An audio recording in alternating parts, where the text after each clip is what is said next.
Rock the Ripple. Rock the Ripple. The Rock the Ripple podcast with Nereeda McInnes. Let's do this. Hello and welcome to another episode of the Rock the Ripple podcast. I'm your host, Nereeda McInnes. It is so awesome to be here with you as always. And before we dive into today's conversation, which I cannot wait to jump into, I just wanted to give you a quick little reminder that the doors to the Frequency Shift Mastermind, kicking off on Tuesday, the 9th of January, closing very, very soon. So if you're keen to work together and with a like-minded group of awesome humans bringing their biggest goals, dreams, and vision to life and all that sort of fun stuff, I will pop the link in the description and show notes so you can click through. And if it does ring your bells, I cannot wait to work with you. So with that said, I am now so excited because I have one of my favorite people ready to talk to back on the podcast. She is the one and only beautiful inside and out, Rachel Vaughan. Rachel, welcome to the show. Lovely to see you, beautiful lady. Great to be here. Oh, so good to be here with you. We're matching today, aren't we? We're matching. Yeah, we are matching today. Yep. Totally didn't plan that, so it's just awesome. Well, lilac is your colour. Definitely. It's my colour. Like, it never used to be, so isn't that interesting? So before we dive in, last time we spoke, I was so excited and just wrapped up in our conversation that at the end, I totally forgot to say, hey, Rachel, where can people find you? So I am doing that at the start today so that you can let people know where they can find you. And then I'll try to remember at the end again too, but I don't want to forget. Oh, you're gorgeous. Okay, so I'm so as my name is spelt here, I'm on Telegram, I'm on Rumble, BitChute, and I'm on YouTube. And I'm always trying to direct people away from YouTube. But, you know, if YouTube is the platform that you like to watch, then you'll find updates from me on there. But usually it's all directing you towards BitChute and Rumble or Telegram. Telegram, excellent. Yep. No, that's great. And we'll pop those links in the description as well. So now the reason, well, there's so many reasons, but we've got you back on today because I'm saying we, that's everyone. Because I really wanted to chat more about the psychic development course that you do and all of the things that sort of encompasses that, because to me, that's one of my favorite topics. It's one of my favorite things to explore. We're multidimensional beings and we have these gifts, and when we allow it, we're able to tap into it. So I'm not sure exactly where to start, but maybe do you want to just talk a bit about that, what you're doing, and yeah, just share a bit from there. Beautiful. Well, for people who know me for the allegations I've made against the cult that I was brought up in, I was brought up in a satanic cult, and I was opened up psychically from a very young age. And during that process, I developed a communication and a relationship with spirit guides that have protected me, kept me alive during that time, and have helped me during my adult life as well, and still are with me. And it's that communication with those guides that helps me to read for people. So I do psychic readings and have done for the last 20 years in a professional way. And apparently professional is when you actually earn your living entirely from it. So I would say, you know, probably about 8 years ago, that was when it was, you know, I was making enough money to live through that work. So I guess I've probably, you know, been professional for the 8 years, but I've been working and being paid for it for 20 years. But of course, I was being used in that way as a child as well. So it's pretty much a lifelong thing that I've done. It's my passion. It's what I love to do. I feel, you know, if you go into it with the mindset of helping, you find that people do get help from it. So it's, I mean, it encompasses so many different areas. So, you know, I work with people. One of my favorite ways of looking at it now, one of my course members mentioned this to me, Rachel. She said, why don't you describe it as soul coaching? Because that's more likely what it is. You know, you've got readers and then you've got people who try and help you to find your purpose in life. And that's my main thing. And in relation to that, over my lifetime, I've been reading auras and recognizing that certain auric representations or presentations relate to certain characteristics, personality traits, abilities, gifts, and life purposes. So I've devised this chart, I suppose, of colours in reference to what presents in the aura and what that relates to with people. So we've discussed your frequency and what that relates to, and it fits very well with what you're doing, and it's very appropriate what you're doing. Mm. In fact, I would say as a high achiever, you've even come out with your public stuff before you'd even got to the level where you would be forced to do it.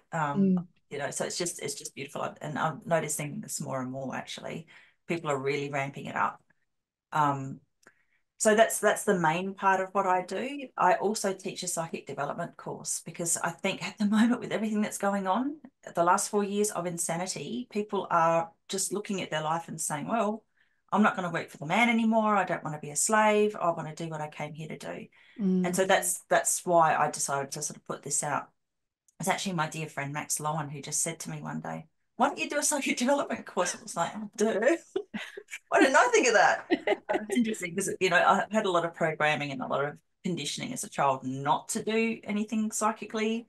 Went against that, obviously, for the last 20 years working and getting paid for it. But to do the actual course and to teach it has been like, I've had to face a lot of stuff, but it's been so worth it.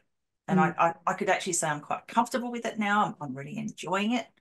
I've taught 4 courses now, and so I'm coming up into the fifth that starts in January. That course is full, but I'm still taking names for March, and there'll be another one in May. And who knows, sometime in the future it might be a monthly thing as opposed to bi-monthly. And in the course, I teach people how to read auras, how to recognize ley lines because they are visible, how to, through their auric frequency, how to work out what their soul purpose is so that they know which direction to go in. And, you know, how to intuit the otherworldly entities that we exist in this third dimensional space with. And a lot of those entities do present more frequently and more obviously in the ley systems. And ley lines are basically areas of frequency that are like corridors of energy that run all over the Earth's surface. There's a really wonderful book by Rory Duff about energy nodes, lines, and vortexes. It's a little guidebook, and in that he says that there's not, you know, there's scarcely a square kilometre on the Earth, face of the Earth, that does not have one of these ley lines in it. They're just everywhere. And they are what you would describe as the Earth's meridians, I suppose, the leys. And where the leys cross over are like chakra points or nodes or vortexes. The really large ones are more like the chakras. So just like the meridians and the chakras of the physical body are where the soul operates the body through. That's the way I like to see it. The aura is the soul around the body. The chakras and meridians are the points through which the soul animates the body, kind of like a puppet. So the Earth's very similar. She has this soul energy and it operates and runs through those meridians and chakra points. And when you're talking about the chakra points, there are different kinds of ley line. There are different powers or I wouldn't necessarily say they're different frequencies, but they're more powerful, I suppose. So you've got dragon lines. Up until 2012, according to Rory Duff, there were only 3 pairs of these dragon lines. In 2017, another one appeared. 2018 and 2019, 2 more appeared. So now there's far more dragon lines. They are the biggest leys, and where they cross over are the Earth's actual chakra points. So, for instance, in Australia, we've got Uluru. So that's where 2 dragon lines cross over. And yeah, it's pretty obviously very powerful energy there. I've been there and it freaked me out. It took me ages to even face going up on the rock because I was terrified. I didn't really understand what I was feeling at the time. It was 2020 and I wasn't advanced as far as my psychic ability is now. And I didn't know all of these things about the chakras and the lines of the earth. I remember sitting there in the car for 20 minutes watching all these people going up and down the rock, like they were fine, kids. And then this old lady came down and was like, oh, this is ridiculous. I've got to go up there. And the person I was with at the time didn't want to go up because he was being respectful. And I also had that concern too, because I didn't want to be disrespectful. But then it felt like a calling. So eventually I got up there and it was completely silent on that rock. I was with about 20 people had all gone up at the same time. Everybody was silent. Nobody said a word. There was no bird sounds. There was no wind. It was not creepy. It was just, it was like being in a vortex. It was like being in a vacuum. It was so strange, but it's something I'll never forget. And I'm so glad I did actually go up there. I don't know that you're allowed to anymore. I think they stopped that. So I think. When was that? How long ago did you say? I think it was a few years ago. I honestly don't know. I just heard it, so I haven't checked it out. But people need look into it. But yeah, it's probably for the best. But yeah, it was a profound experience. I'll never Wow. forget that. So yeah, we've there's so many things that we don't learn about in the mainstream about the way our body works. Our chakras and meridians are extremely important. Our energy centers are really important. Our soul is really important to our health. We don't learn those things in mainstream medicine. We don't learn about, things like ley lines in mainstream science. We're so dumbed down. So, that's part of the reason why I also wanted to share some of what I know as well. And it's from a perspective of somebody who's seen the dark and the light. So I think, it's a bit more balanced when it comes from somebody like a survivor of SRA. You're going to get a balanced sort of picture. It's not all love, light, and rainbows out there. You've got to be careful. You do, don't you? You absolutely do. And I mean, and that's the thing. And that's why I love what you're doing as well with this course and just teaching about this, because otherwise, how do we know? How do we know? And I know because I've done your course and it was phenomenal. And so if you, by the way, if you haven't done Rachel's course and you are curious, definitely get on the waiting list. But yeah, I like just being able to see these portals and and it also, what it does for me too is make sense of different areas that I've been to before. Like, you pick up on energy, like as someone who feels, and I'm sure a lot of people watching this are people who can feel energy.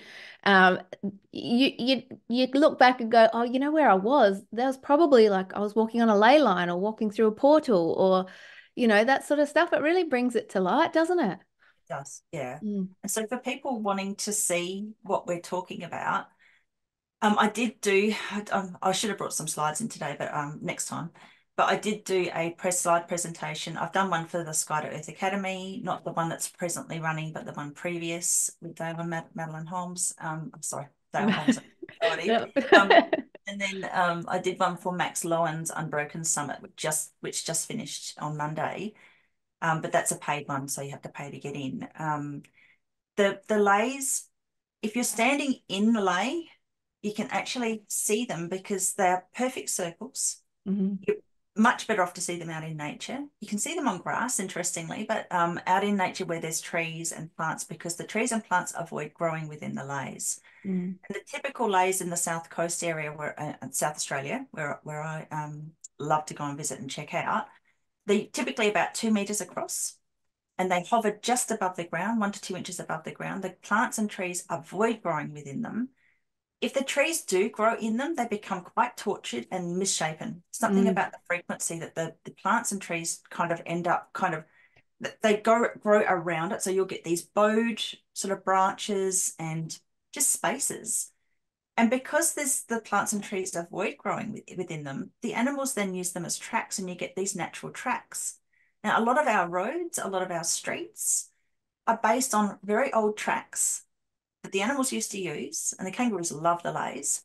And so, a lot of what we walk now are these energy lines, but, when you got into streetscapes and cities, it gets skewed because you can't see it as easily. So I don't think you're going to go out into suburbia, and see a lot of these things. It's really out in nature that you want to be able to go and check it out. But you will see these anomalies where these circles appear in nature.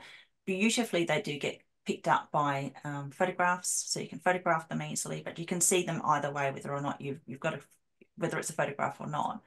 And one of the very accurate ways to pick up on this is to allow yourself to use what's called relaxed vision. So the father of Curlian photographer, Walter Kilner, said that if you utilize a relaxed vision, you will pick up a different aspect of the electromagnetic spectrum or different aspects than you would with focused vision.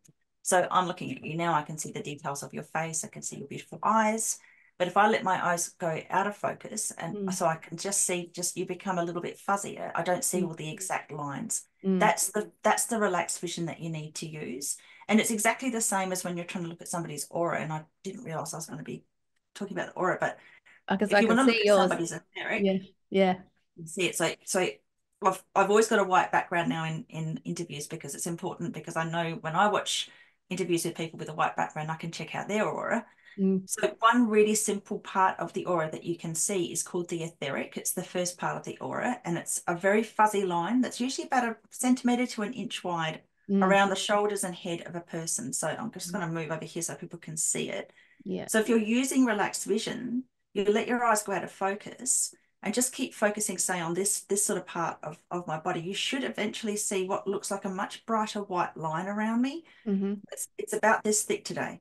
So it's actually, I can actually see it shooting up on top of my head. So I'm animated and excited because the aura's gotten much wider at the top, which is typical because that's where the crown chakra is. And I'm channeling at the moment. So you've got this fuzzy line. So that is what that relaxed vision looks like. So if you use that same relaxed vision and look at, say, a tree line on a sunny day, you'll actually see the aura of the trees. It's fabulous. Same white fuzzy line. You can sometimes see it shooting up, like I just saw in my crown chakra. If you look at a person against a light background, so you've got a really perfect background for reading people's auras too. So if you were to stare at Nereeda for a long period of time and use the relaxed vision, you might actually start to see some of the color also around the head. So the color will appear sort of around this area or sometimes even further out. So you can see it. So not everybody can see the colored aspect of the aura. I do think there might be an element with people with central heterochromia or heterochromia, which is a different kind of eye color, iris color. I think there might be some different aspects of the electromagnetic spectrum that get picked up with people with different eye colors. And obviously I've talked about that in other interviews, but I think that might be a factor. So, certain people have heightened psychic abilities or heightened abilities because of different physiological things. And it's just like people growing up in certain cultures get taught about these things from early on, and so they learn to use those skills earlier on. Doesn't make anybody any better than anybody else. It's just it's just what you're given. So yeah, so it's amazing to me that I seem to be the only person who's talking about this that I'm aware of. The Indigenous people do talk about song lines. They talk about these dream lines. It seems pretty obvious to me they must be able to see them too.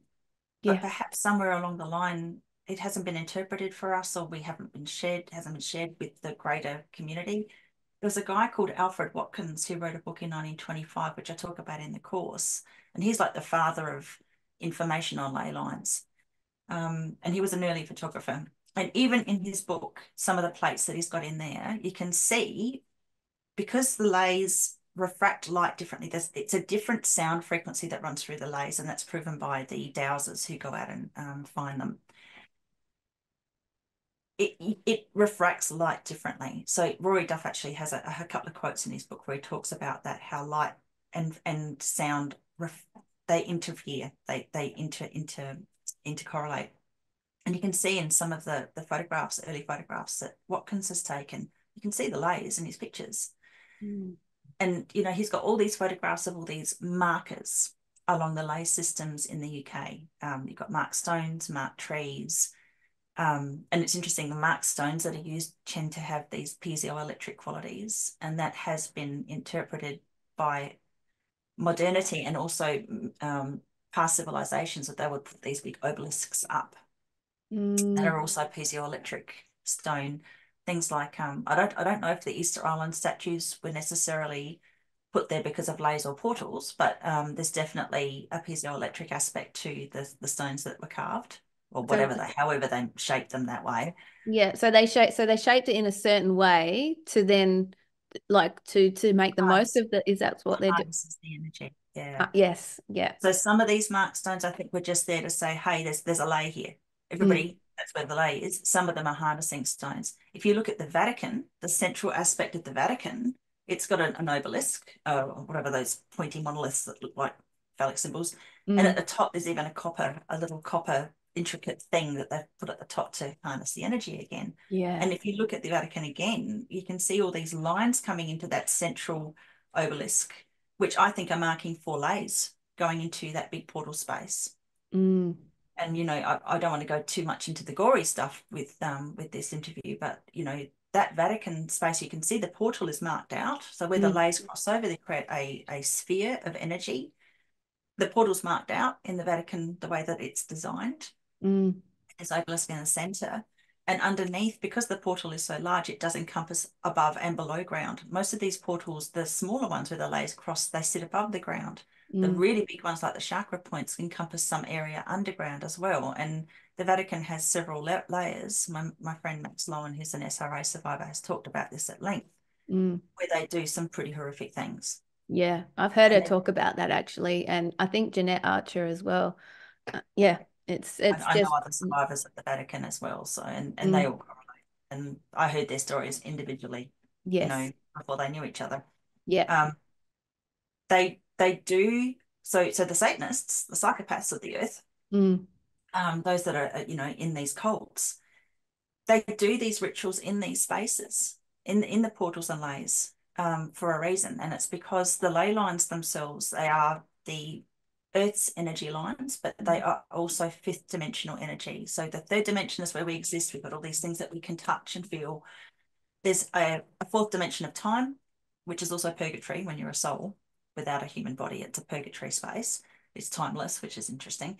And then you've got the fifth dimensional element, which is the lays. And off that fifth dimensional energy system, which is like a big corridor, or it's like a corridor in a house with all these doors coming off it.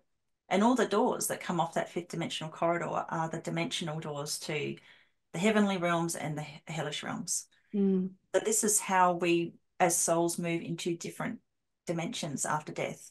We mm, go out of the body. It takes a couple of weeks generally, unless we're cremated, for the soul energy to come out of the body completely. And then we will be, usually there's a doorway that's open for us, and that will take us to a lay system. And then we'll go off to the dimension that we're meant to go. mm, So the Satanists, knowing this, also know that if they do something horrific, so death opens a doorway, mm, they will do some sort of, they'll sacrifice an animal or a person in these lay systems to open up doorways, so they can then call in whatever entity they want to call in. And because they're doing something horrific and evil, they're going to open up a hellish door. If they were going in and doing something really loving and kind, they'd open up angelic doors, and we'd have a bunch of angels wandering around on the earth. mm, So this is part of the reason why I wanted to teach this information to people in my course. It's because we need an army of light souls going into those lays and calling in beautiful energies, and bringing in positive intent to counteract what the Satanists have been doing for millennia. mm, And that is the war. That is how we win the energetic war. Everything that we do in life starts with the thought, then it's brought together into action by intent, and then it occurs and it materializes in the third dimension, mm, second dimension being the intent. This is what we need to do. yeah. So we can have all these people doing all these crazy things in third dimensional reality, but unless the intent behind it is that we're going to come out of this nightmare and go into something really positive, we're just going to keep floundering. Mm. You know what, Rachel? Might sound really funny to some people, but it reminds me of Ghostbusters.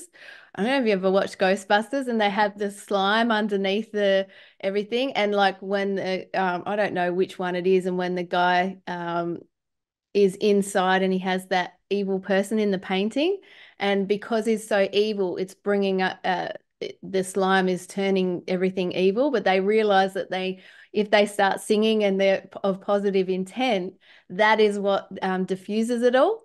So I must have missed that part of the film. That's awesome. Okay, cool. yeah, it Yeah, is, wow. and that I think it's just like a really simple way of us sort of understanding how easy it can be. Yeah, And so when people are in that fear state, or and like, that's when it would just create more of the same. Whereas, of course we're so powerful, so all we need to do is flip it. And sometimes it's so simple, isn't it, really? it is incredibly simple. It really Mm, is. And look, this doesn't require any savior to come in to help no, us. This is exactly. us going in saying, "Oh no, don't want this life that they're creating. Want to Mm, counteract it." And going in and actually doing it themselves. And you had Julia Starr on. I just yeah. loved what she was saying, because I was chatting to her one day, and I said, "You've got to do this beginning part of my course, because you're a vocalist, you're a Mm, musician, and her energy is so beautiful." And I had a vision of her actually going out and doing it, so I just yeah. blurted it out and said, "Come and do my course." Yeah. She came in and did the first session, And then to watch your interview with her, my heart was singing. It was like, oh, I'm so excited. It's working. It's working. So it's happening. So, we are so powerful. We can turn this around. We just energetically, we can do it. There doesn't have to be any wars or fighting. It's energetic. And so quite frankly, that will change the way that they can manipulate things. This is why they do their projection movies. This is why they try to put everybody in a fear state constantly, because they know that if we all do this powerful intent and manifestation, they're done. Yeah. We're so Yeah. close. Oh, absolutely. I couldn't agree more. And Julia, oh my gosh, she's amazing. I was just chatting with her yesterday, and yeah, I said to planted some seeds around that too. I'm like, don't forget the music stuff, and I'm here, like, and yeah, had some awesome comments on that video too. I think there was a lady called Bronwyn who mentioned a lady, who has been singing in some of the song lines overseas. Yes. Um, Yes, I I saw that forget. comment. That was fantastic. Yeah. Yes, yes. So that was awesome too. And it's bringing that awareness, isn't it? So when more of us just know, then we're just more consciously creating, because we're creators. So the more consciously we create, then the more we can do this. So having people coming into their power and in balance, balanced approach, and just go, all right, or just like rock the ripple, rock the song line, in the most positive way, and I love that. I feel like that's like it's happening, and it's going to be happening more and more. Don't you reckon? Absolutely. Yeah. So Mm. another one of my course members contacted me yesterday to say that she was in Thailand with doing a sound resonance course, which is just so perfect. She just finished my course and she's off to do the sound resonance course in Thailand. And she had met some people. She had taken them outside and had shown them some of the ley lines around where they were working. And Oh, so that's they were then excited about, learning more about it. So this is the beautiful thing, because that's part of what I say in the course, is that this doesn't belong to me. I don't own this. This mm, is supposed to be shared. So go out and tell people, show people, like-minded people who can understand it. mm, And that, because the word needs to be spread. yeah. And now is the right time for it. I really feel like it's now. Mm.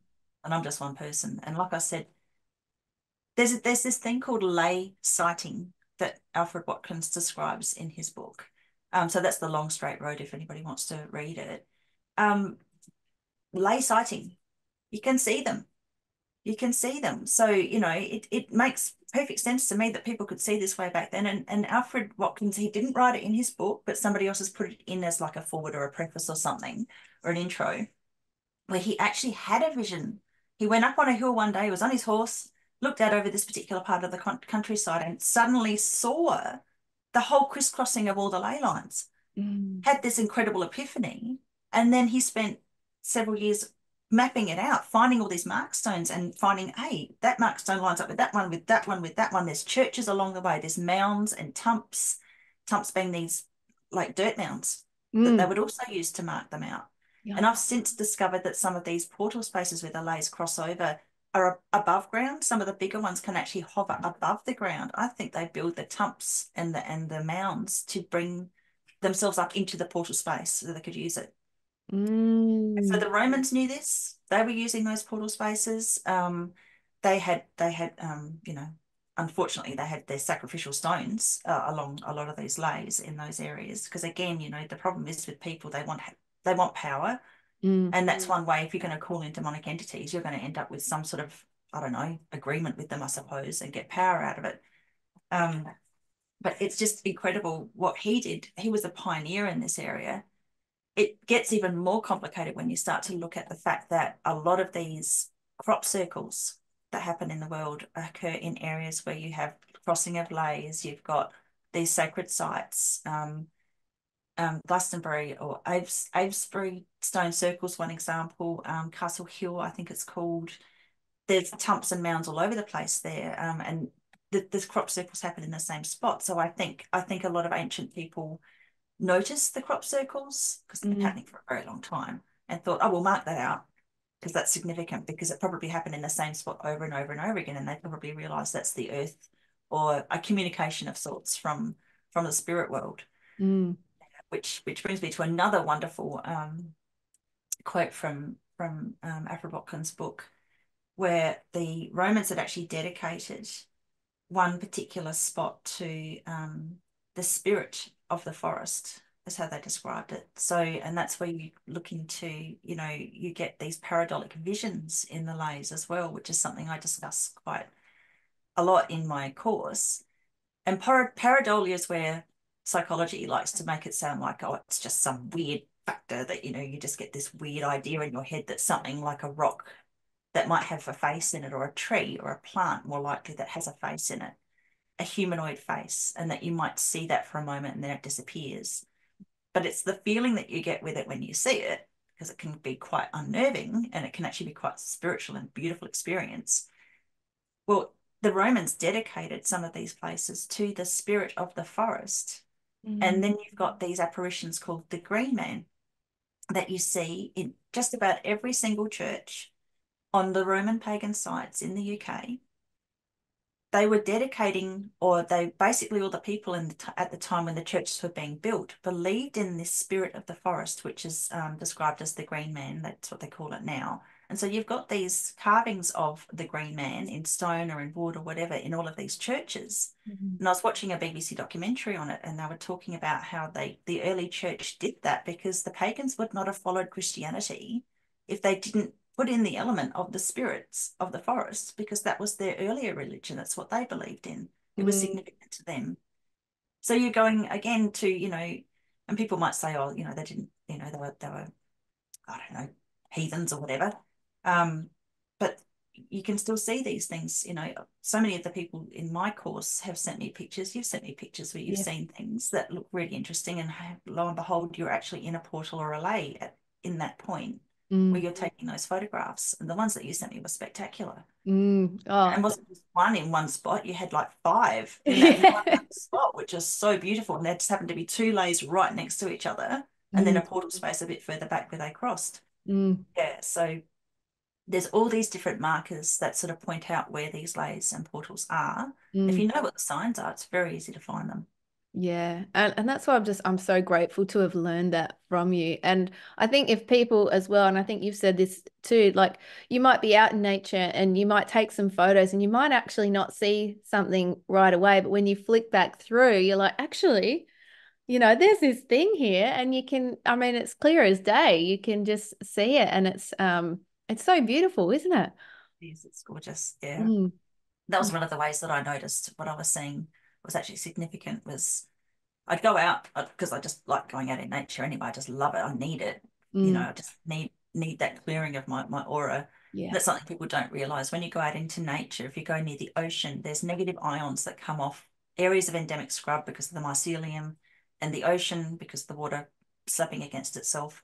And those negative ions repair the soul system. So the aura has, at times with negative emotions, it can get broken down.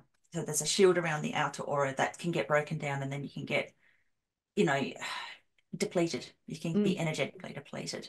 So going out in nature sort of revives you on a soul level. And so I would just be going out in nature because I just love it. It makes me feel so good. And I would be taking thousands of photographs because I love photography. And then I would go back home afterwards, and it'd be like Christmas. I'd be looking at my photographs. And when you see a photograph in a thumbnail in a small space and it's got a portal right in the middle of it, it is really obvious because you can just see this. There's a circle there. What's the circle doing there? And then you go over your photographs, and then you realize it's in multiple photographs. Then you go back and you use relaxed vision, and oh my God, it's still there. And then you do a 360 in that spot. So you stand in the portal and you do a 360. You take photos all the way around, every different angle. And then from the outside of the portal all the way around, you walk all the way around and take photographs. Where you're facing it on, and to certain degrees either side, you can see it. If you're on the side of it, usually can't see it. If it's a lay, you won't be able to see it on the side, but you can see it when you're in it. There's all these ways that we can sort of actually map these things out and sort of prove it on a scientific level using photography. So that's another part of what I'm sort of planning to do. I've started doing it already. And just speaking about these apparitions or these paradolic visions, supposedly paradolic visions of the spirit of the forest. There's one spot in Currency Creek that I photographed a lot, but there's a turn off just to get there. It's just a big 3-way road, but it's got the train going through it as well. there's a canoe tree on the side, which is where Indigenous people used to cut out the bark of a tree, not to kill the tree either. They were very careful not to kill the tree, but it would create a large scar on the tree's surface. I believe that they're actually usually taking those canoe trees from the portal spaces because there was some sort of protection over the trees in those areas. So the canoe trees can be a sign, a marker, like a mark tree. And this is, this is Australian Indigenous people who did this. This is different to Alfred Watkins talking about mark trees over in the UK. Yeah. And right next to where that canoe tree is, I photographed one time the shadow apparition of an Indigenous individual, which I did show in the course. A little bit further over from that in the same intersection is another tree that there's a what I call a grandfather tree because there's a face of a grandfather in the bark. And I went back there after teaching the course a few times. I went back because I thought there's something really significant in that area to have all those apparitions in that one spot. The canoe tree is there. I'd learnt a lot more. And there's a massive portal there that I didn't even realise until I went back and checked it out. So I've got to go over those photos again and sort of show it. But again, the trees in that area are completely tortured. There's a whole series of them standing next to each other and all of their branches are bowed down onto the ground. They create this beautiful tunnel. It's just spectacular. So these are all things that people need to look out for if they want to find these portal spaces. And the thing is, the portals and the meridians want to be seen. They want to be found because the secret societies know where they are. They use them. The earth doesn't want to be. If you think about the this is going on YouTube, isn't it? Yeah. The companies that own the world, there's one particular one that talks about something like a dead planet. It's a black something or other. I won't say the name. Yeah. They own everything. That's what Yeah. they want to do. That's what Yeah. they're trying to create. And the earth doesn't want that. No. She doesn't want to die. She needs our help, basically. Yeah. I know Clint Walker's talked about that in the Sky to Earth Academy, that the nature it Country gets gets lonely. lonely. Country gets lonely, Yeah. for people. We are here as her custodians. We need to be her voice. So again, we've got to get out into the layers with a positive intent, using music, sound frequencies, singing. I think singing's really powerful. That's another thing I also wanted to mention too. There used to be bells that would ring out 432 hertz chimes apparently in the churches, and they took those down. And one thing that I read was apparently they took them down to create ammunition for wars. I mean, talk about taking something that used to be something loving and send out a healing frequency. Apparently, I don't know that that's the truth, but that's what I've read. And then turning it into a weapon. Oh my gosh. Yeah. And so we don't have church bells. We don't have church bells. And I'm not a religious person. I certainly don't ascribe to Catholicism or anything like that. Big believer in Jesus Christ being an incredible individual, but I'm just not into religions. But yeah, I mean, how skewed can you get? How evil is that? It's so evil. It's just that inverted thing again, isn't it? It's nuts. And of course with the music too, like the 432 hertz and having the powers that were, I guess you could say, changing it to 440 hertz so that and that's throughout our music. So I know there's a lot of people out there who are very aware of this now, and they intentionally put the 432 hertz into their music to help with that. But I mean, how will you know otherwise? How will you know? Well, that's another thing too. You don't want to be playing music that's in a minor key in the lays either. We need major keys. Okay. Because minor keys are they're not negative, but they make people feel sad. They bring you down. Yes. We Yes. need positive. We need major keys. Yeah. Yeah.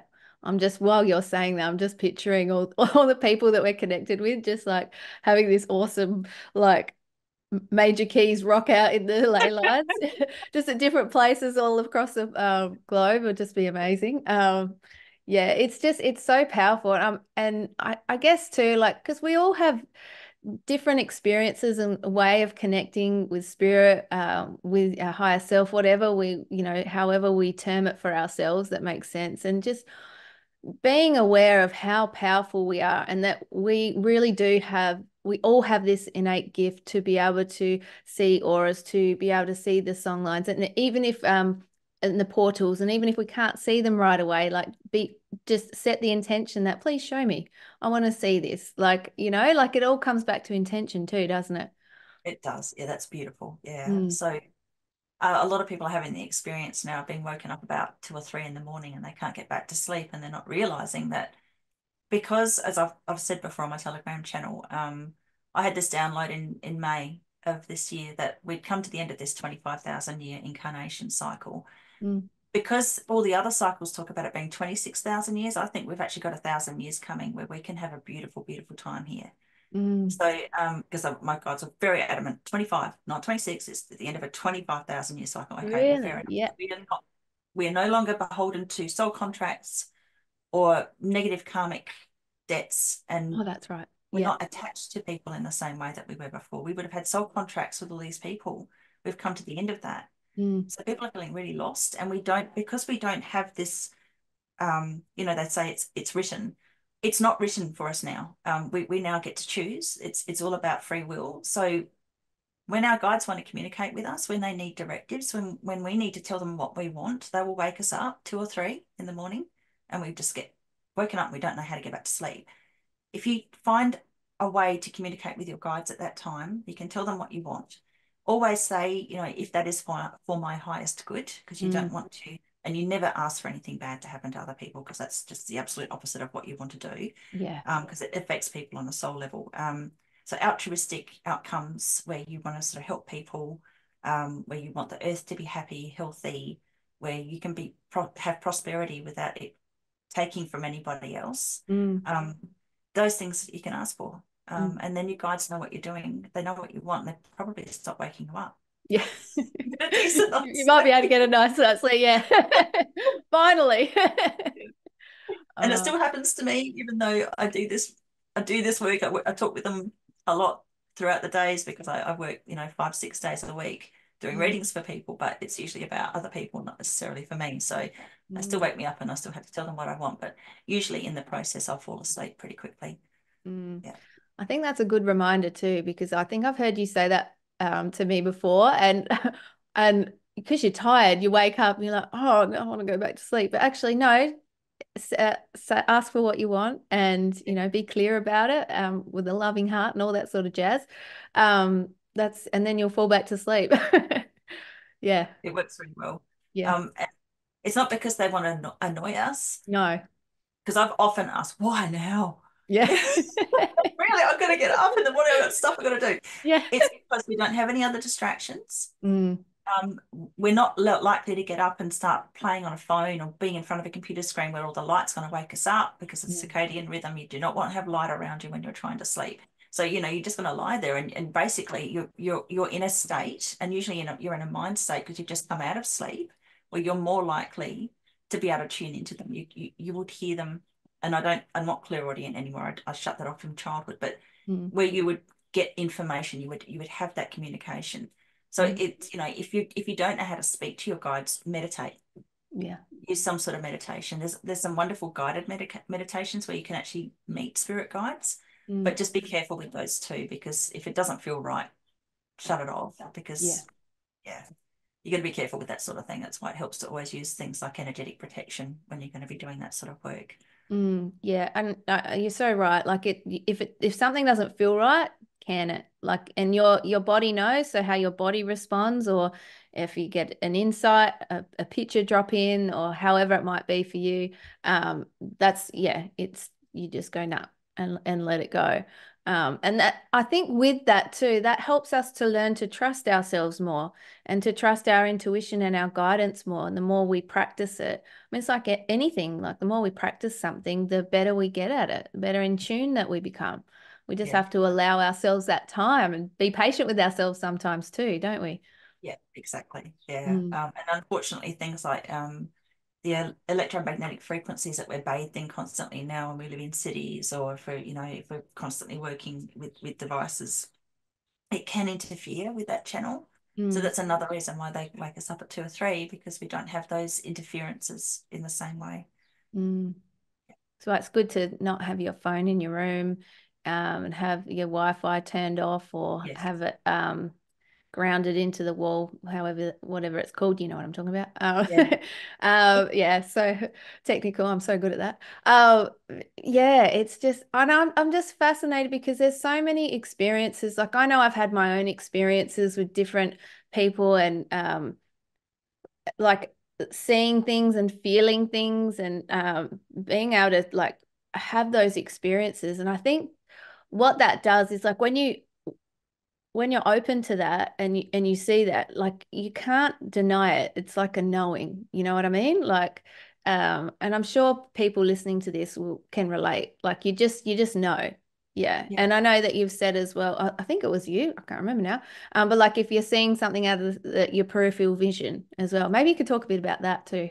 Yeah, absolutely. Okay, so if you look at the electromagnetic spectrum, it is vast. In fact, it technically could be endless. We might only have an idea of how vast it is.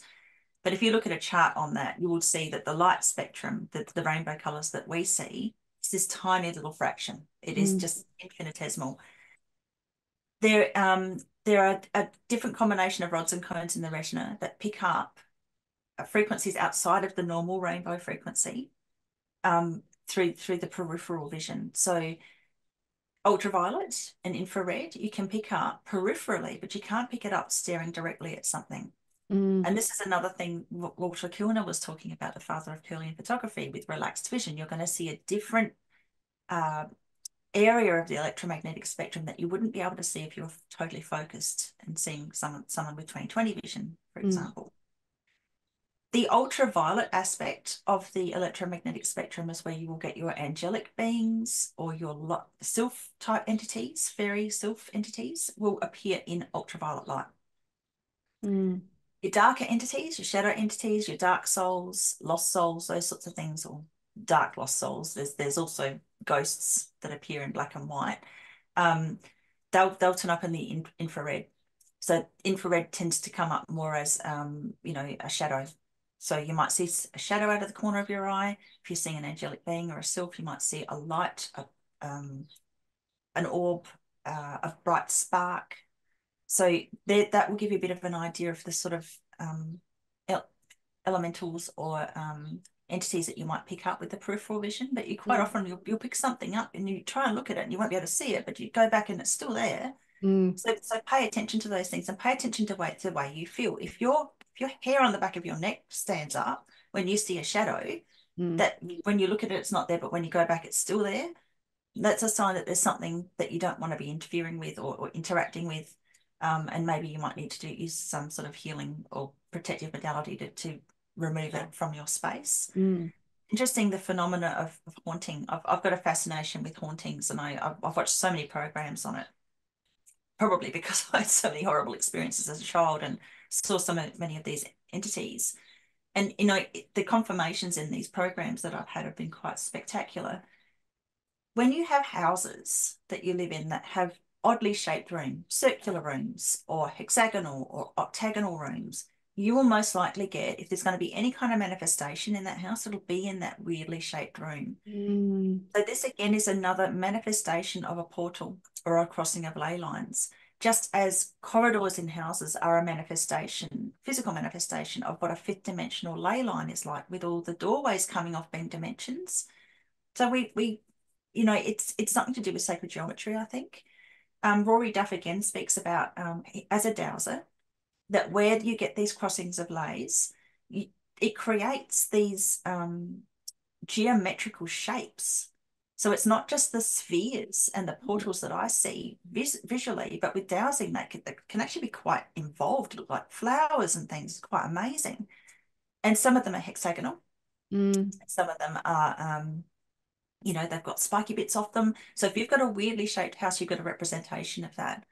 And so it's going to act like a portal with doorways that you're going to get. So even in that BBC documentary that I mentioned before, where they were talking about the Green Man and all the churches that have been built on these Roman pagan sites, there even was a hexagonal, I did show it in the course, a hexagonal room that looked like it's obviously over where the actual sacrificial stone probably was in that pagan site. mm, And it's just creepy as it's just horrible. And even in that room or right near it, I think it was actually in that hexagonal room, they showed a depiction that the stonemason had put into stone of two hounds pulling apart a rabbit, of all things, yeah. and it's just where this sacrificial site would have been. So again, that collecting of the blood and the chrome and all of those things. Don't want to say too much because I know this is going on YouTube. So, I would never move into a house that had a cylindrical room or a No. turret or a hexagonal room. I would avoid that. If I would also avoid houses with long, long corridors with Mm, lots of doors coming off. That's just that's my opinion, that you're going to have more manifestations in those sorts of spaces. mm, So people need to be smart about where they want to live. If you're highly psychic, you would avoid those places. If you're completely dumbed down and you're not even going to worry about it, you're going to go into those places and have no problems. The trouble is that, the most dumbed down non-psychic people can have psychic children, and then those kids have to deal with that with a parent that's not mm. help them or protect them. Yeah. Yeah. Yeah. Um, And and when and on that note, with kids being, protected, I have a real issue with mirrors in children's bedrooms. I think it's really um cruel. I think it's mm, cruel because mirrors throughout millennia have been considered scrying tools. You never have two mirrors facing each other. I think it's a Korean belief system where that you don't do that, or Japanese, something along those lines, where you just do not have them facing each other because you're just inviting something in. mm, People have to be smart with their mirrors too, and it's just not a good idea to have mirrors in any bedroom, but mm, least of all a child's bedroom, because children are very naturally psychic and they pick up on things, and it's you're more likely to get manifestations in a child's bedroom than you are anybody else's room in the house, depending even where what the bedroom shape is, because children are attraction for these entities. Unfortunately, this is why we have things like Monsters Inc. movies and stuff. They know, mm, Hollywood people know all about this sort of thing because they're all part of the secret societies. mm. So keep mirrors out of children's bedrooms if you can. Sometimes it's not possible, but just Yeah. just to keep the kids safe. Yeah, it's funny you're thinking that, and I'm thinking of a person and their child, and wondering, is there a mirror in that room? I'm gonna have to say, yeah. I mean, and that's the thing, and I've heard you speak about that before, because that's it. It acts as a portal as well, or looking glass almost is sort of thing. Yeah, So it's a doorway. I'll yeah, put it that way. yeah, Yeah. yeah. So yeah, that's so interesting. And when you were talking before about the houses with the different, like I can picture, I'm sure other people too, you can picture those houses that are in those sort of haunting type movies, and they do have that round room that goes all the way up with the thing at the top. Yeah. Yeah, it just adds to it as well. Yeah, so don't get a house like that. And if you've got one, that's all right. I'm sure there's, And avoid underground spaces. I yeah. wouldn't buy a house with a cellar, and obviously I'm biased, but cellars and underground spaces are, there's a lot of entities, dark entities, that don't want to be on the surface. They have to be underground. And you're Mm, just inviting them in. But if you've got a living space that you go into, they're going to be there. So, there's people that live in their mother's basement or whatever. You're thinking, oh my God, what a nightmare. wow. Not good for the human soul, not healthy. You wouldn't put an animal in a basement. That would be No. incredibly cruel, but people do it. Yeah.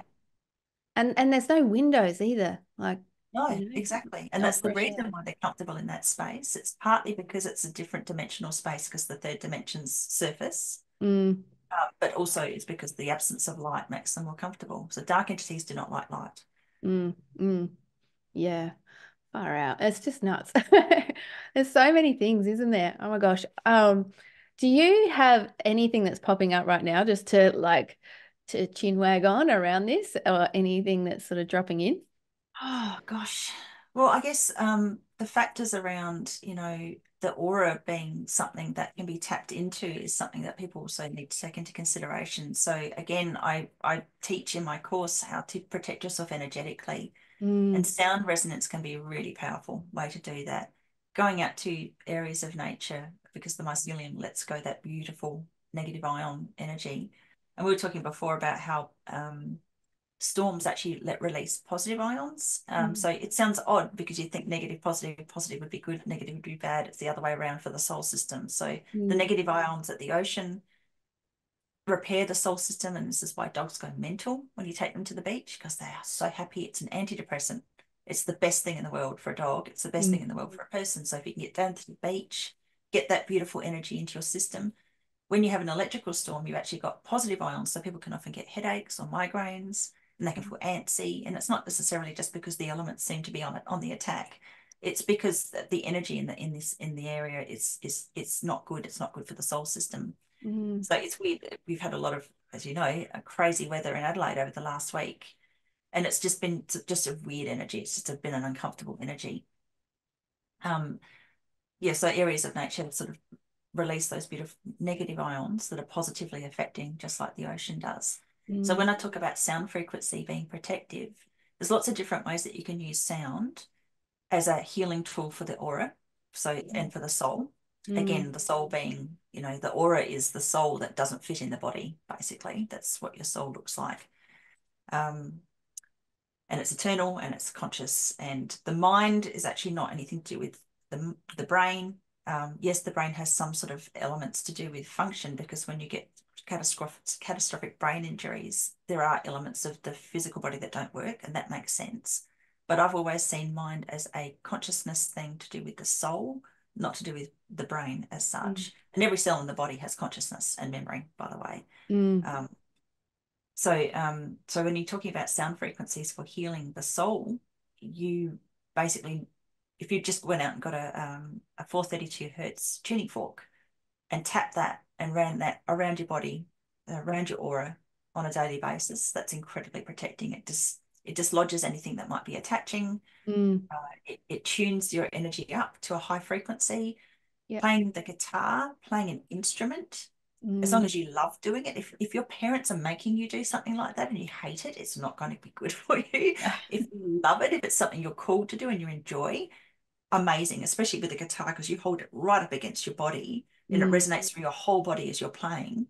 That's brilliant. That's fantastic. Any kind of musical instrument that you love is good for you, as long as it's being played harmoniously as well. Disharmony is not good for the soul system. So yeah, there's many different ways, and obviously with your intent too, to be protected, to be healed, to have your energy positively affected. That's why it works. If you're hating it, it's not going to work for you.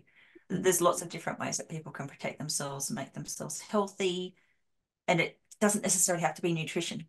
You know, I mean, that's one very powerful element, but you know, if your soul's unhappy and sick, it doesn't matter what you put in the body, it's going to stay sick.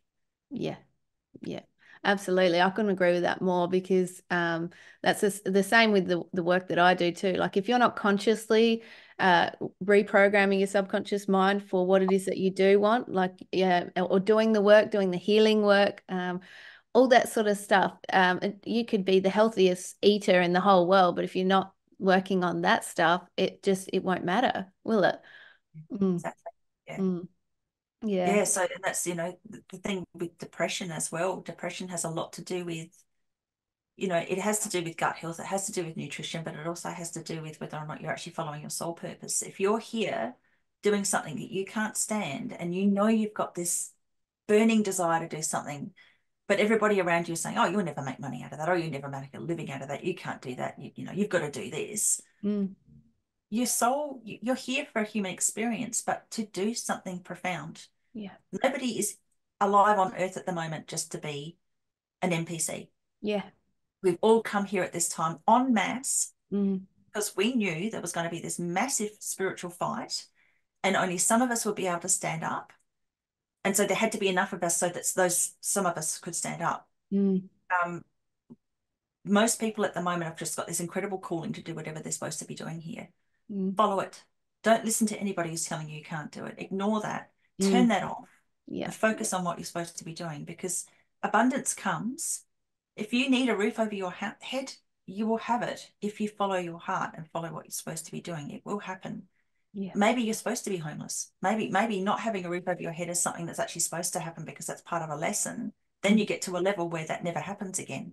Yes. So, you know, we're all, and I'm not advocating homelessness, but I know people who've house sat for long periods of time, and they are the best manifestors I've ever known, because they never know from 1 week to the next where they're going to live, but something always happens and works out for them, and they can do that for years at a time.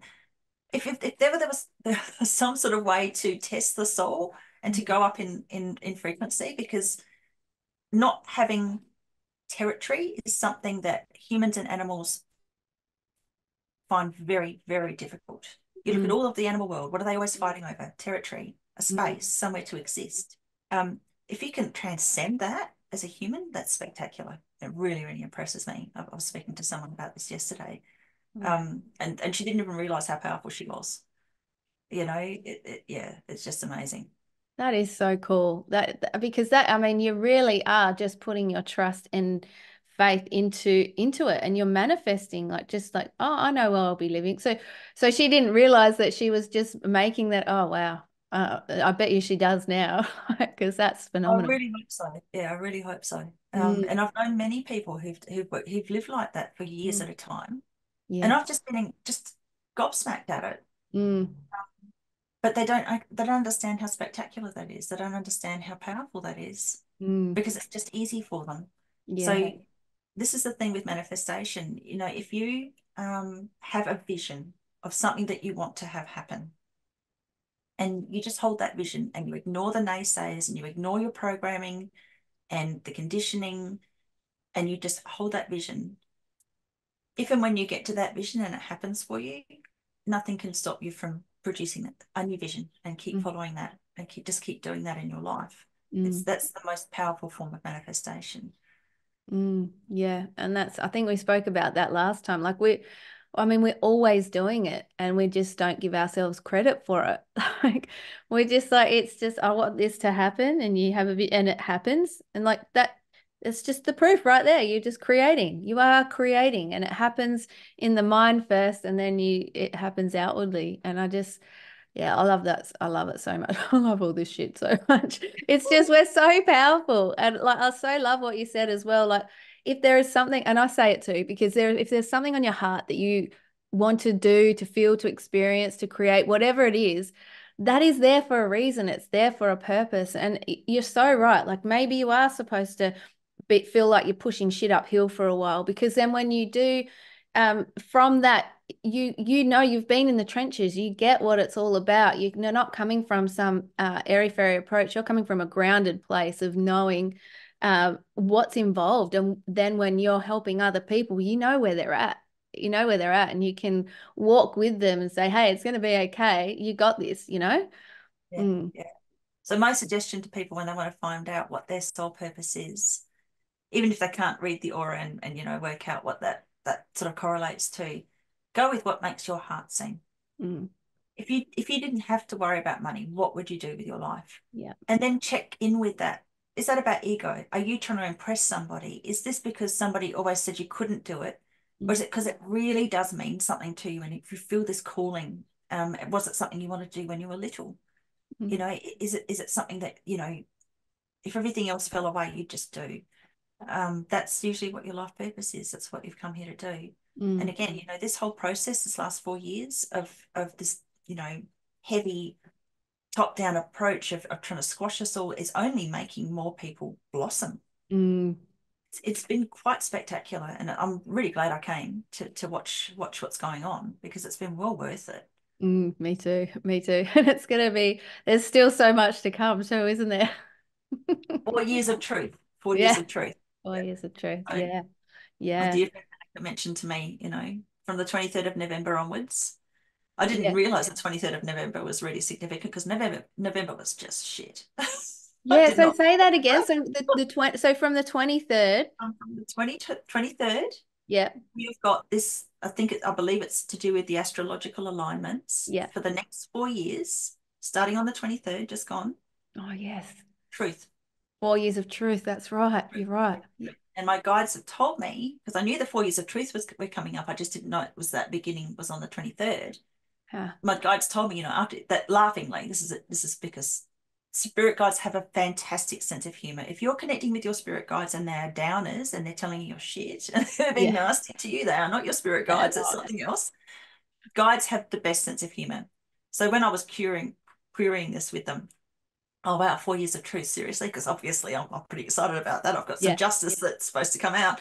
Um, they pointed out after about 2 years, we're all going to be sick of the truth, but it was funny. Because it's going to be so intense and Yeah. it's just going to be over, and there's going to be a lot of it coming out. So let me see, 2026, around this time, 2026, I guess we might all be a bit sick of it, but Yeah. it means that there's so much that's come out by then. Wow. And it's impossible, I've heard of these alignments occurring in history, and at those times there are revolutions that occurred. So that's what's coming. That's what's coming up for us. So we can be quite confident that that's going to happen. Doesn't mean we can just sit on our laurels and not do anything. We have to participate, follow our soul purpose, do whatever it is that we came here to do, with courage, and speak up and not wait for any savior. Yeah, amen to that. Funny word to use. But but also, oh God. When you were saying courage as well, have the David Hawkins, Yeah. yeah, and that courage is that frequency. That's the stepping into it, isn't it? The Yeah. tipping point. Yeah. Yeah. It's beautiful. Yeah. Yeah. People So, need to lose their fear of death too, because in that 25,000 year cycle, and there's been many 26,000 year cycles, but in our 25,000 years getting to this point, we've died many, many, many, many times. yeah. And I have died many times in this lifetime and come back. And I can tell you, it is not a nightmare. If you're a good person, if you try to help people, if you're altruistic in nature, when you pass over, it's not a horrible experience. No. So people get so caught up in, this is why this thing ended up being so, God, I've said the word, haven't I? That's why no, it'll be fine. It'll be fine. the Lucy channel. But that situation was utilizing people's fear, which actually ended up them going out and doing something that could actually take them closer to that point sooner than if they just faced their fear and thought, well, maybe I'll be fine. Drives me crazy. It's something that is in us because we're not supposed to run off and kill ourselves. And I can 100% point out to people that with the medium work that I do, you do not want to be suiciding. And I don't want to upset anybody who's had somebody who's done that around them that they love, but you get stuck and it's not permanent. Some souls can be released, and that can be something that people on earth can actively do to try and help their loved ones that might be stuck because they've done that. But typically in those situations, that soul will get stuck in the location that they've taken their life in. And it's timeless. It's a form of purgatory. It's a timeless dimension until their normal timeline would have ended here on earth. So I think this is such a powerful thing that we are programmed very intensely with that veil that comes over when we're born into a physical body, this terror of death, I think that's what it's about, so that we don't just opt out, because it can be hard here. Yeah. So, again, suicide definitely not an option for anybody. Please do whatever you possibly can to avoid that. Because it's not an out. It's just another, it's a far worse trap basically for souls, and it can seem like forever. But again, like I said, they can be helped. There are certain souls that actually that's their job, to release souls like that. And that's actually part of what I'm talking about with the ley lines as well. In certain circumstances, murder victims can also get stuck in that state. If a soul is so depressed and so brought down and so squashed and trampled and tortured and traumatized, they can also get stuck in that purgatory dimension, or fourth or fifth dimensional energy. And I believe the Earth's lays are actually full of all these souls of these poor children, people, animals that have been tortured to death. They also need releasing. So there'll be certain psychics, powerful psychics, who will learn about the lays, go out and find them, and will go in and with positive intent release, some of the children that we know about that end up in there, and send them in the direction that they're meant to go. Yeah. Open the doorways for them. Yeah. Which is just another reason why it's so important to get this information out there about the ley lines, and to share our positive intent in there, however it might be. And like you said too, like it's, there are people that are helping with this already as well, and their gift is to be able to help release people who are stuck. And because, we can't all do everything, and everyone has different gifts and abilities to be able to do. And those people know. I think I remember you speaking about those people too. They might not know, and then at one point they know that's what they need to do, isn't it? Like, yeah. So there's some incarnate souls. So incarnate being a soul in a human body, in a physical body, I call ushers. Yes. They are here to release. So they usually are what's the most powerful healers. I know a couple. They're Mm. very rare. It's a Mm. really hard life to have, Yeah. a physical life to have as one of these souls. But their job basically is to do this work. Mm. And then you've got, these their counterpart is the non-incarnate, so a discarnate version of that actually scour the human, that the earth plane for souls that are demonic and dark and should not be here, and they Mm. send them to hell. So Mm. it's interesting, we have all these depictions in Hollywood movies of similar entities. Um, there needs to be guidebooks. I mean, people need to learn about this stuff. There need to be guidebooks where people know, what all these elementals are or entities are, and which ones are good, which ones are bad. What I was Mm. describing before about, the loving light souls are literally that. They are Mm. light. They're ultraviolet. You can see them. Yeah. And from the peripheral vision, the darker souls are all shadow. They're bereft of light. So that's your cutoff point. That's pretty basic, light or dark. Mm. But I think these sorts of things probably need to be taught, maybe not in schools, but kids should be given protective modalities at least. Mm. They certainly shouldn't be told they're crazy and they don't know what they're doing, or what they're seeing is rubbish Yeah. by the peers and the people around them, because that just leaves them completely alone with these Mm. experiences. And like I said, entities do go for children because they're an easy target. Mm. But, gosh, there's so many religions that just want to completely divorce people from their psychic ability, partly because it's easier to control people who don't have these innate abilities, Mm.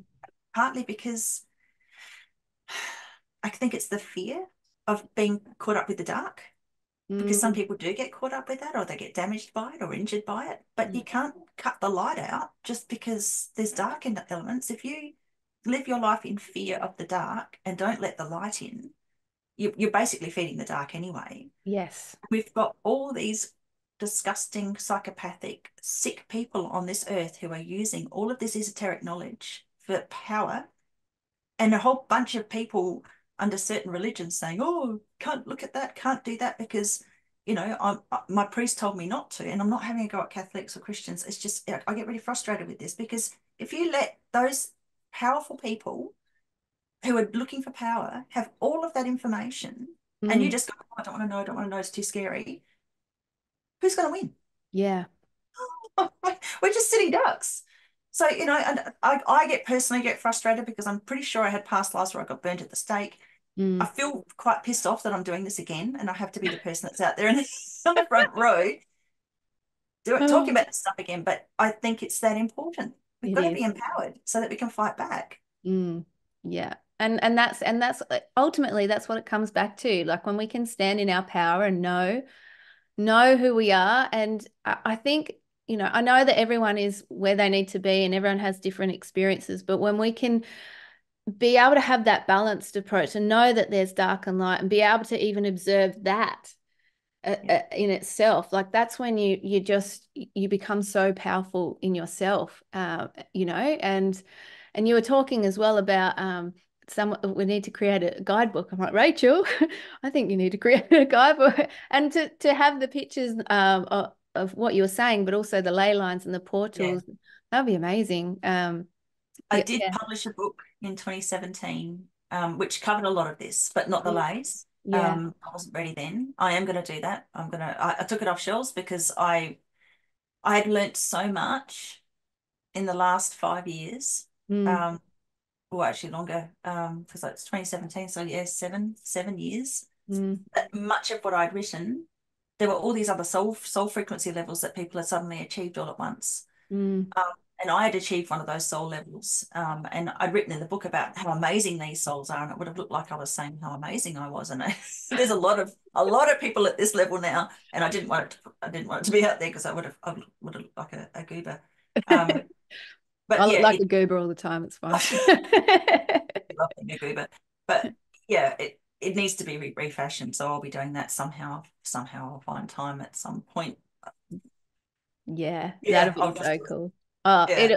I can't wait for that. I think there'll be a lot of people who'll be waiting on the edge of their seat for that one. So, but no, I know it'll come through at perfect timing too. Like you just have to allow it because there might be more stuff that needs to drop in still, Yeah, for yeah. that. for Yeah. that. So yeah, no, and I can relate as well because I wrote a book around about the same time, and like there's no way I would write it how I wrote it now, and just the amount of shit that has come It's through at like, that time. It's just yeah, it's yeah. crazy, isn't it? You kind of cringe a little bit, you know? Oh, Yeah. yeah, Yeah. yeah. But also I can also see that both are so powerful. Like they're still so helpful for people as well too. So I'll be waiting for your next one, that's for sure. Dun, dun, no pressure. Come on, Rachel. I'm getting the nudge. Apparently, it's going to be ready about 2026. So now Oh. I've got pressure. I'll put it out there. So I'll Oh, well, that's when everyone's getting really like sick of the truth. So they'll just, you were saying that. So they'll be like, exactly. Yeah. Rachel, now we need it. We really need it It's now. tough. Yeah, our brains are exploding. Oh, that's awesome. That's awesome. Well, I know I've probably talked your face off, which is awesome. I love talking to you, you know that. So I guess, yeah, now that we're coming to the end of today's chinwag, is there anything else that you want to say before we kind of wrap it up? Just thank you, Nereeda, for doing what your soul purpose is and following it and facing all your fears. And I know you've been talking about your own experiences lately, which is also really powerful because you're used to being on the other side. And I just want Mm, to say how much I appreciate you doing that because that will help a lot of people too. yeah. So we've all got to step up now. We can't Mm, just sort of sit in the background and wait for somebody else to do it. It's really yeah. important. Yeah, we absolutely do. Just walk through the door and just do it. And nothing bad's going to happen. You just got to do it. Yeah. Yeah, absolutely. So just again, because I'm remembering this time, where can people find you, Rachel? Okay, so I probably should mention my website. So Yes. www number sixth science. So www.sixscience.com. So if you want to enroll in any of my courses, or yeah, because they're coming up. There's March and May coming up, and they'll probably be possibly monthly after that. So just go to my website and enroll. And if you want to watch any of my videos, I'm on YouTube, BitChute, and Rumble under my name, Rachel Vaughan, and also I'm on Telegram. And just on Telegram, I'm being impersonated. I am Again. not selling crypto or Yeah. XLM or whatever other stupid things. I'm not inviting people to chat groups. They're Yeah. coming into my chat group and they're Yeah. impersonating me. And oh my God, it's so frustrating. So I don't sell any kind of crypto or anything like that on Mm, Telegram. Please, yeah. please be warned and don't fall for it. No, I see that so much in so many Oh, different spaces. I yeah, think most people would know, but it is definitely important to say it because even, yeah, I've seen people have multiple Instagram pages made of them. And yeah. so it can be, yeah, so definitely a And good I'm point. not on Facebook either. I am not on Facebook, haven't been for years, so don't look for me there either. Yeah, yeah. So the website, Telegram, Rumble, and BitChute. Yes. Awesome. Rachel, as always, it's been so bloody awesome chatting with you. Thank you for all your wisdom and knowledge and just everything that you do and share with the world. It's so awesome. And I want to say as well, thank you to you who have tuned in at home or wherever you are right now. Thank you for being here. Rachel and I both really appreciate you hanging out with us as well too. So if you haven't already, subscribe to the channel or give it a like, thumbs up, review if you're listening on Apple or Spotify. But yeah, again, Rachel, just thank you so much for being on the show. Thank you, darling. Love being here.